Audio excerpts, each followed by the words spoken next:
Pemirsa Hotshot SCTV, kabar mengenai Indra Bekti yang digugat cerai oleh sang istri Aldila Jelita hingga kini masih mengagetkan banyak orang.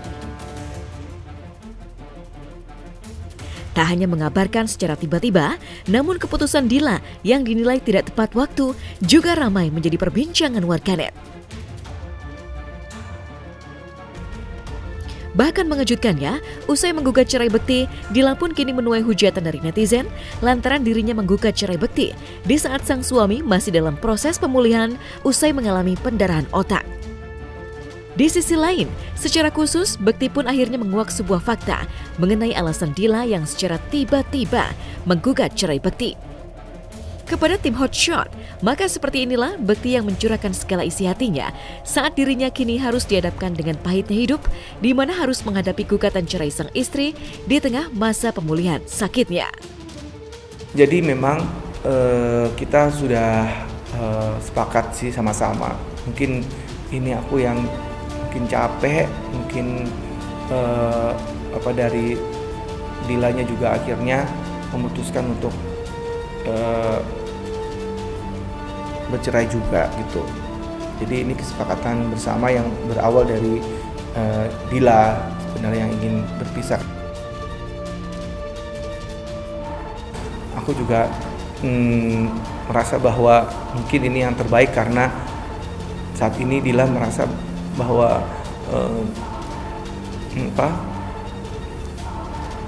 dia habis ngurusin aku, ngurusin anak-anak juga. Jadi mungkin dia lelah gitu ya. Dan mungkin kita harus biarlah aku konsentrasi dulu, ini sembuhin dulu dengan kesehatan aku gitu. Jadi ya mungkin ini jalan yang terbaik untuk mungkin kita bisa sendiri-sendiri dulu biar Dila punya tenaga untuk urus anak-anak.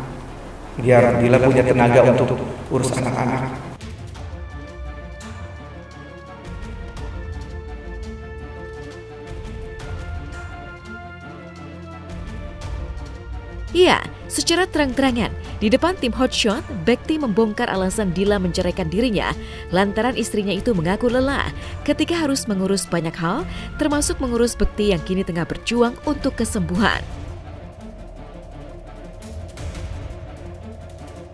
Atas hal itu pula lah, Bekti pun mengaku tak tega melihat Dila yang kewalahan mengurus banyak hal, hingga Bekti pun menuruti keinginan Dila untuk berpisah dan mengakhiri rumah tangga yang sudah dibina hampir 12 tahun itu dengan perceraian. Lantas benarkah Bekti kini sudah sepakat dan berharap agar bisa segera ketuk palu dan mempercepat perceraiannya dengan Dila? Jadi berkas-berkas sudah masuk, memang pengennya tuh nggak bertele-tele. Mungkin kalau memang mau dipercepat ya dipercepat aja, dan kalau memang mau diselesaikannya tanpa perlu ketemu juga itu diperbolehkan ya. Nanti dari lawyer yang akan menyelesaikan. Ya Bekti sendiri sampai bilang ya udah kalau memang itu yang terbaik buat Dila, berarti kan bahasanya udah jelas tuh. Kalau untuk menurut Dila itu yang terbaik buat Dila, ya udah aku oke bang, ya udah kita pisah aja. Kan udah berarti kan sebenarnya udah ya sudah dalam lah. Maksudnya memang udah Bekti sudah mengiyakan juga, udah mau juga untuk perpisahan ini. Ini ya sebenarnya gue tuh nggak enak ya kalau menjawab begini kan, karena kan ini kan bukan wewenang gue. Gue hanya menjawab apa yang, karena banyak yang nge-DM dan nanya, karena kan podcast terakhir tuh di podcast gue. Gue hanya menjawab apa yang gue lihat sebagai teman-teman mereka di podcast. Tapi again, seperti gue sampaikan berkali-kali, perkawinan, pernikahan itu bukan hal yang mudah. Again, yang paling tahu kan adalah si suami dan istri yang menjalani. Saya nggak pakai sepatu mereka, jadi aku nggak tahu what really happened. Bukan peres ya, tapi emang gue nggak tahu. Jadi makanya aku juga sama Bekti sama Dila juga hanya bisa mendoakan.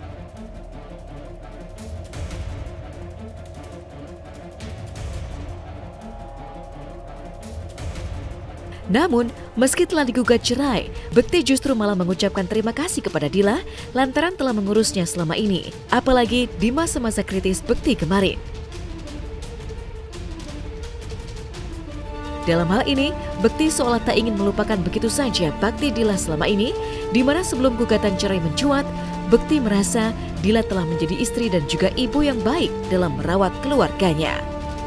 Aku tentunya sih tetap nggak akan melupakan bakti dari Dila yang udah urus anak-anak, urus aku juga nggak akan lupain. Kalau ada apa-apa, butuh apa-apa, masih bisa sama aku juga untuk dipenuhi, khususnya untuk anak-anak. Kalau beliau yang terberat sih ya, siapa sih yang mau pisah kayak gini dalam proses pernikahan gitu kan ya. Ya tapi inilah proses yang mungkin Allah kasih buat aku, ya entah apa maksud dibalik ini semua, tapi yang penting aku pasti diberikan ujian ini, Allah udah tahu bahwa aku sanggup menghadapinya gitu, karena Allah pasti nggak akan memberikan ujian yang berat kalau kita nggak sanggup menjalaninya. Tapi ya insya Allah sanggup nggak sanggup aku mencoba untuk menyelesaikan masalah ini dengan baik. Jadi ya aku tetap ucapin terima kasih untuk Dila khususnya yang udah rawat aku, rawat anak-anak sampai sekarang ini gitu. Tetap mensupport mereka mendapatkan keputusan terbaik, bukan hanya untuk mereka berdua ya, tapi mereka berempat, karena kan ada 2 anak juga. Tapi again, aku sih mengajak semua yang sayang sama Bekti, sama Dila juga, dia jangan terus komen-komen yang ibaratnya menyudutkan, karena kan orang juga kalau misalnya suami istri kalau lagi menghadapi tantangan seperti itu kan sedih pasti gitu. Kadang-kadang kebaca komen tuh gitu yang orang-orang berasumsi tambah sedih gitu. Padahal sebetulnya yang paling tahu, yang paling merasakan kan hanya mereka berdua.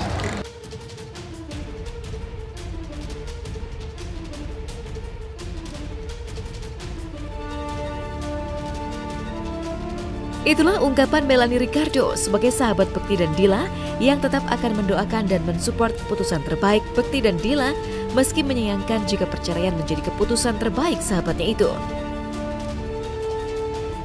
Ya, bagi setiap pasangan suami istri, perceraian memang menjadi momok yang mengerikan, yang tentunya selalu ingin dihindari kalau mereka terlibat konflik atau masalah dalam rumah tangga. Hal itulah yang mungkin tengah dirasakan oleh Bekti. Di depan tim Hotshot, kesedihan pun terlihat jelas di wajah Bekti saat dirinya ditanya apakah dirinya menyayangkan perpisahan ini hingga perihal apakah dirinya masih mencintai Dila atau tidak. Dan seperti inilah Madiro AG pembaca guratan wajah ketika menganalisa ekspresi Bekti saat mencurahkan alasan Dila menggugat cerai dirinya. Ya kalau dibilang sayang ya masih lah ya, dibilang khususnya untuk anak-anak juga gitu. Kadang suka menyayangkan hal ini bisa terjadi gitu. Siapa sih yang mau bercerai gitu? Saya nggak mau sebenarnya. Cuman ya pada saat itu akhirnya kata itu tercetus. Ya saya langsung, ya kalau memang begitu maunya, ayo deh. Ya pastinya sedih ya gitu, karena kenapa ini mesti terjadi gitu di keluarga kita gitu. Kasihan kah sama anak-anak kah gitu. Ya, kalau dibilang kasihan sama anak-anak, aku kasihan ya. Mereka harus, mungkin mereka gak akan pernah kehilangan kasih sayang aku sih. Sampai akhir hayat aku akan terus, anak-anak aku urusin, aku sayangin. Kalau yang video tadi itu mimik wajahnya, yang pastinya tatapan matanya beliau itu tatapan mata yang kecenderungan ngelihat ke bawah, itu yang menandakan secara prosesnya ada unsur kesedihan, ketakutan untuk bercerita. Oke, nah ini seperti ini, beliau lagi melihat ke bawah, tatapan matanya sesekali melihat ke atas. Nah ini yang menandakan beliau itu berusaha untuk menutup diri supaya tidak terlihat beliau itu lagi sedih. Jadi kesedihan beliau itu yang cukup mendalam, apalagi yang berhubungan, yang seperti ini, keseringan berhubungan dengan anak-anak, kesedihannya itu pasti tidak akan terbendung gitu. Jadi kalau dari guratan wajah, matanya itu akan mengarah turun. Nah, kesedihan pasti akan munculnya lebih besar dibanding yang sebelumnya. Makanya guratan wajah beliau berubah-berubah terus.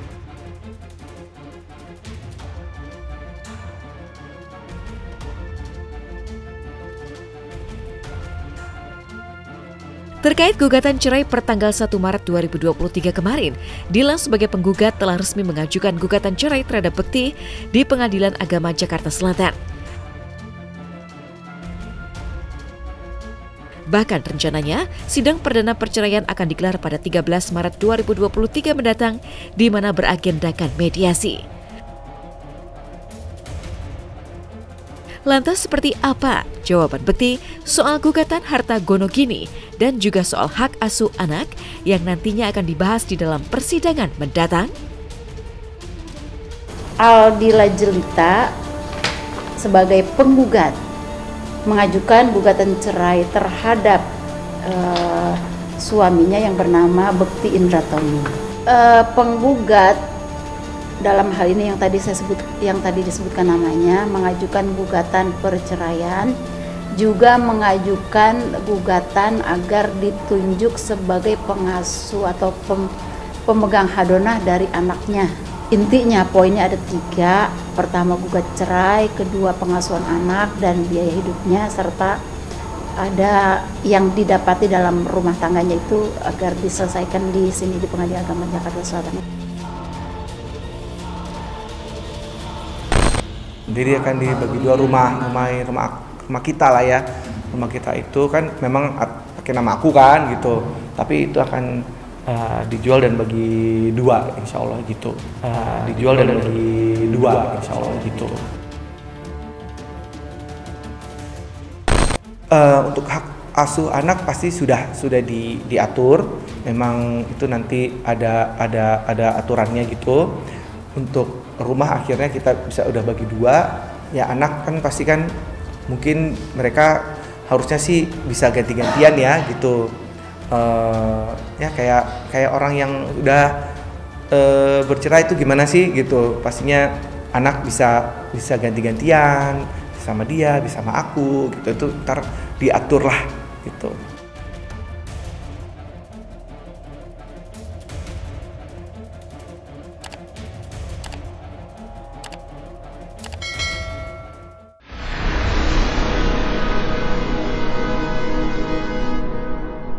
Jadi jangan lupa untuk subscribe Cumi Cumi.